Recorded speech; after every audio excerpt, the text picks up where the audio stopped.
અમદાવાદથી મહત્વના સમાચાર ચાંદખેડાની એસએમએસ હોસ્પિટલમાં મારામારી થઈ છે। અગમ્ય કારણોસર દર્દીના સગા અને હોસ્પિટલના સિક્યુરિટી ગાર્ડ વચ્ચે ઘર્ષણ થયું હતું। સિક્યુરિટી ગાર્ડ દ્વારા લાકડીઓ વડે માર માર્યાનો આક્ષેપ છે। ઘટનાને પગલે હોસ્પિટલ પરિસરમાં ભારે હોબાળો થઈ ગયો। તાત્કાલિક પોલીસને જાણ કરાતે 112ની 2 ટીમો ઘટના સ્થળે પહોંચી હતી। પોલીસની હાજરીમાં મામલો થાળે પડ્યો હોવાની પણ જાણકારી મળી રહી છે, પરંતુ પરિવારજન અને સિક્યુરિટી વચ્ચે આ મારામારી થઈ હોવાની જાણકારી મળી રહી છે। એ દરમિયાન સિક્યુરિટી તરફથી લાકડીથી પરિવારના લોકો ઉપર હુમલો કરવામાં આવ્યો હોવાની પણ વિડીયોની અંદરની ઘટના જોવા મળી રહી છે। પોલીસને તુરંત જાણ કરતા પોલીસ ઘટના સ્થળે પહોંચી અને ત્યારબાદ મામલો થાળે પાડ્યો હતો।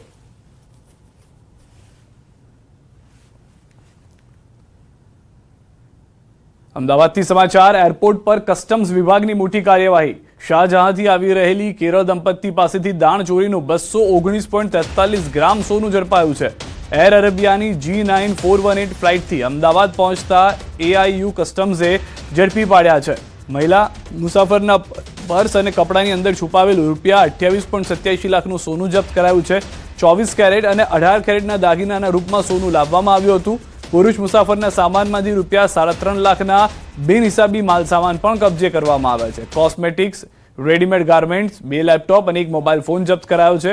બંને મુસાફરો કેરળના કાસરગોડ જિલ્લાના રહેવાસીઓ હોવાનું સામે આવ્યું છે।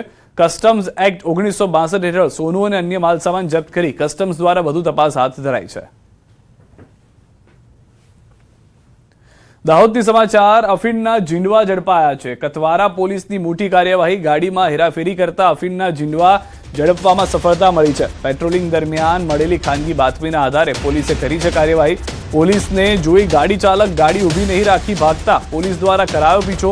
ઇન્દોર અમદાવાદ હાઈવે પર પોલીસે અંદાજે 20 કિલોમીટર સુધી ગાડીનો પીછો કર્યો। પોલીસને જોઈ કટલા મુકામે ફરાર થઈ ગયા। સ્કોર્પિયો ગાડીનો ચાલક રામપુરા ગામે નજીક બેરિકેડને ટક્કર મારતા ગાડીનું ટાયર ફાટ્યું। ગાડી ચાલક ગાડી છોડી ફરાર થઈ ગયો છે। પોલીસે ગાડીની તપાસ કરતા ગાડીમાંથી કુલ 64,62,450 રૂપિયાના અફીણના ઝીંડવા મળી આવ્યા। પોલીસે ગાડી મળી કુલ 74,62,450 રૂપિયાનો મુદ્દામાલ જપ્ત કરી કાયદેસરની કાર્યવાહી હાથ ધરી છે। અમદાવાદ ક્રાઇમ બ્રાન્ચે 8 લાખથી વધુના MD ડ્રગ્સ સાથે 2 આરોપીઓની દાણી લીમડા વિસ્તારમાંથી ધરપકડ કરી। આરોપીઓ થોડા રૂપિયા અને ખાવા પીવાની લાલચમાં ડ્રગનું વેચાણ કરતા હોવાનું સામે આવ્યું છે।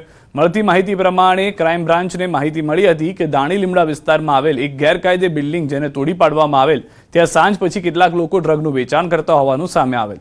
માહિતીના આધારે તપાસ કરતા આરોપી મુસ્તાક સૈયદ અને યાસીન અરફાત અંસારી નામના 2 વ્યક્તિઓ ઝડપાયા છે, જેમની પાસેથી 8 લાખથી વધુનો MD કબજે કરવામાં આવેલ છે। તપાસમાં સામે આવ્યું કે આ બંનેને ફરાર આરોપી નફીસ શેખ દ્વારા વેચાણ કરવા માટે આપેલ છે, ત્યારે ફરાર આરોપીની ધરપકડ બાદ અન્ય ખુલાસો સામે આવી શકે તેમ છે।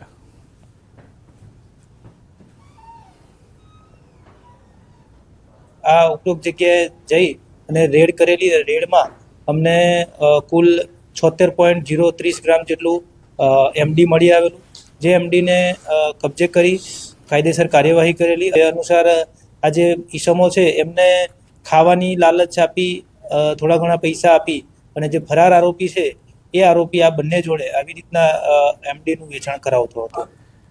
ખેડા જિલ્લામાં વધુ એક બ્રિજ તૂટ્યો છે। ઠાસરામાં આવેલો બ્રિજ ધરાશાયી। ચિતલાવથી સરદારપુરને જોડતા બ્રિજ તૂટ્યો છે। બ્રિજની નીચે પિલ્લરનું ધોવાણ થયું। ગંભીરા બ્રિજની દુર્ઘટના બાદ બીજો બ્રિજ ધરાશાયી। 1 વર્ષમાં બીજો બ્રિજ ધરાશાયી। બ્રિજ નીચેના પિલ્લરથી આજુબાજુથી ધોવાણ થઈ જતા ઘટના ઘટી છે। 2 ગામને જોડતો બ્રિજ અચાનક ધરાશાયી થતા ગામનો સંપર્ક તૂટી ગયો છે। મહી કેનાલથી વધારાનું પાણી નિકાલ માટેની કાંસ ઉપર હતો આ બ્રિજ। સદનસીબે આ ઘટનામાં કોઈ જાનહાની નથી થઈ। બ્રિજ તૂટતા ગામના નાગરિકોને 5 થી 6 કિલોમીટરનો ફેરો ખાવો પડશે। તંત્ર દ્વારા વહેલી તકે વૈકલ્પિક વ્યવસ્થા કરવામાં આવે અને નવા બ્રિજનું નિર્માણ થાય તેવી સ્થાનિકોની માંગ છે। બ્રિજ તૂટવાનું કારણ કે પાણીવાળા કેનલવાળાએ પાણી ફૂલ કાઢી મેળ્યું અને આ બ્રિજ જર્જરિત થઈ ગયેલો અને સાડીમાં પાણી અંદર ગતું રહ્યું, તે બ્રિજ અંદર બેસી ગયો અને આમાં દરિયો વિસ્તાર જમીન છે તેની અંદર પાણીએ બધું માટું ધોઈને કાઢી મળ્યો। એમાં પાણી આગળ વધતું રહ્યું અને વેરો પડતો રહ્યો, એમાં પુલ બી તૂટી ગયો। અમારા આવવા જવાનો રસ્તો તો જોયો ને, સવારમાં બેસો દો ના હજુ બેસોનું કોઈ કશું કર્યું નહીં, નીર્યું નહીં કે પીવડાવી નહીં, કશું જ નહીં। અત્યારે અમારે જવું કેવી રીતના? પગે જવાનો તો રસ્તો કાઢી આપવો પણ આ પોલીસ વાળા તો જવા નહીં દેતા, તો જવું કેવી રીતના? આ બાજુ તો ચિત્રાઈ વાળે રોડે જવું પડે, ચિત્રાઈ બાજુ। પશુપાલકો દૂધ મળી રહી છે, બરાબર છે, તો દૂધ લઈને કેવી રીતે આવવું પછી આ બાળકો સ્કૂલમાં કેવી રીતે આવે એ જ પહેલો પ્રશ્ન. અને પીવાના પાણીનો, કારણ કે ગામમાંથી પાણી લાઈન તો ગયેલી છે. ખેડા જિલ્લાના સાસરા તાલુકાના ચિતલાવ ગામ અને સરદારપુરાને જોડતો માર્ગ અને મકાન પંચાયત વિભાગનો બ્રિજ આજે વહેલી સવારે ધરાશયી થયો. આ બ્રિજ ધરાશયી થવાનું કારણ અન્ય કંઈ નહીં પરંતુ માટી ધોવાણના કારણે થયું હતું. બીજી બાજુ આ બ્રિજની આગળ આવેલો ખેડા જિલ્લા પંચાયત નાની સિંચાઈ વિભાગ દ્વારા 10 વર્ષ કે 15 વર્ષ પહેલા બનાવેલો જે ચેક ડેમ હતો, આ ચેક ડેમ પણ સંપૂર્ણ પાણીમાં ગરકાવ થઈ ગયો હતો.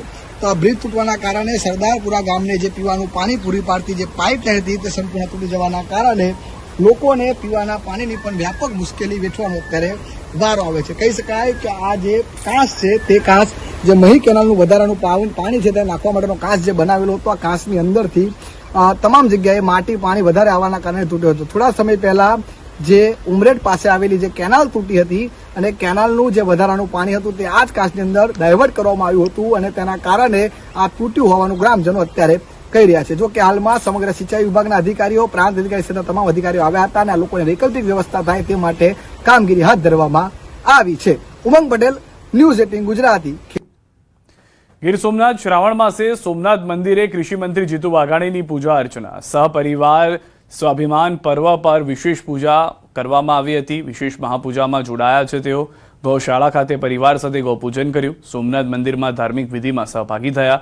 11 મે 2026ના રોજ સ્વાભિમાન પર્વ વિશેષ મહાપૂજાની શરૂઆત કરાઈ હતી. વડાપ્રધાન નરેન્દ્ર મોદીએ મહાપૂજાની શરૂઆત કરાવી હતી. શ્રાવણ માસમાં સોમનાથ ખાતે ભક્તિમય માહોલ જોવા મળ્યો.